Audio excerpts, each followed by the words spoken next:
A violent ISIS-inspired extremist has attacked people at a West Auckland supermarket. 3 are in a critical condition.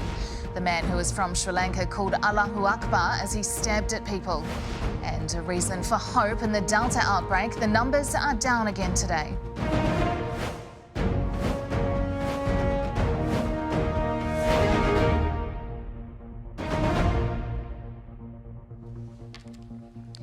Tēnā tātou katoa, good evening.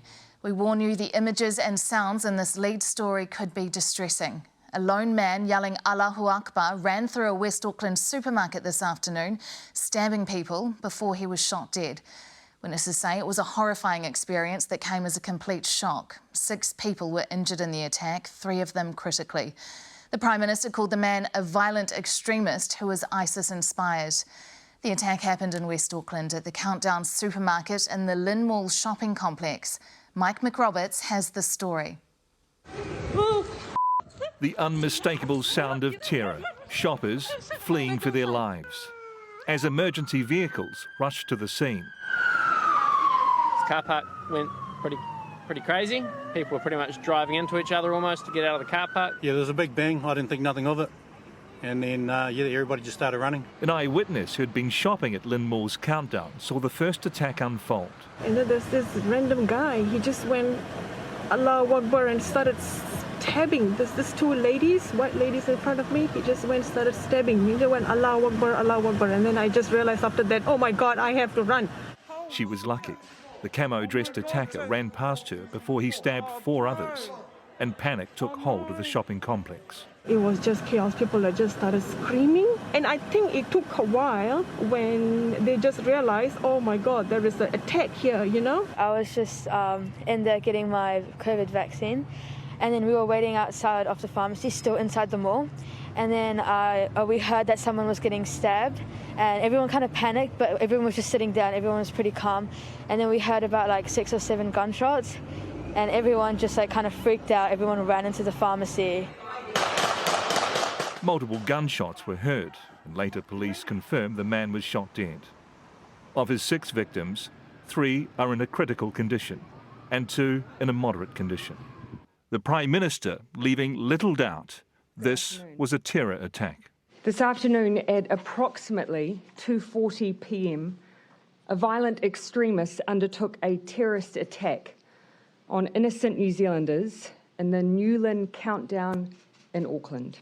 Other shoppers tried to stop the man before he could hurt anyone else. A lot of people ran up to me and said, just run, just run.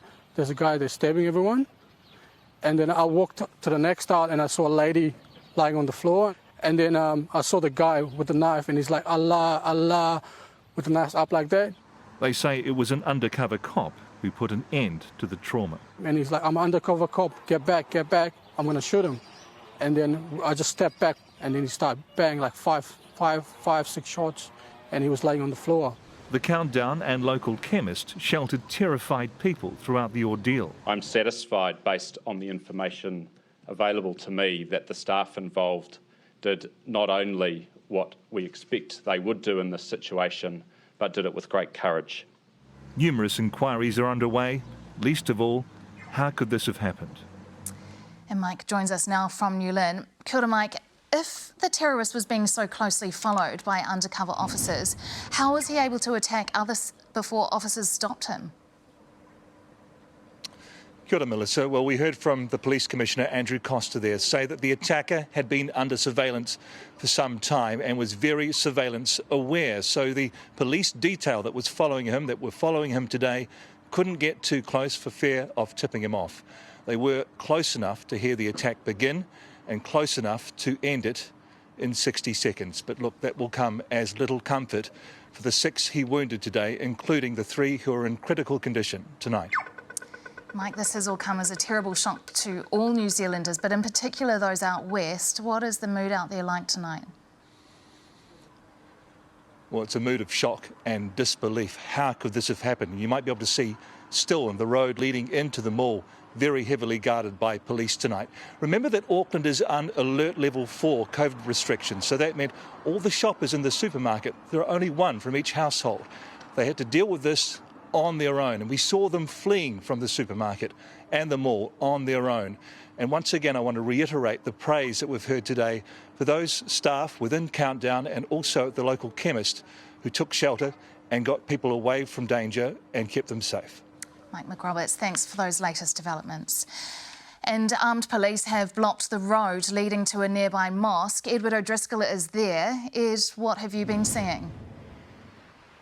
Well, Melissa, I'm standing at the end of Waikaukau Road in Glen Eden at the moment, and about 200 metres away is the Masjid-e-Bilal Mosque.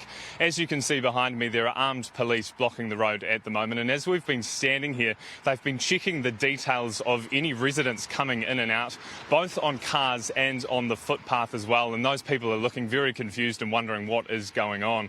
We aren't allowed down there at all, but we have been sent pictures into the newsroom of what looks like armed police doing some sort of sweep of the building.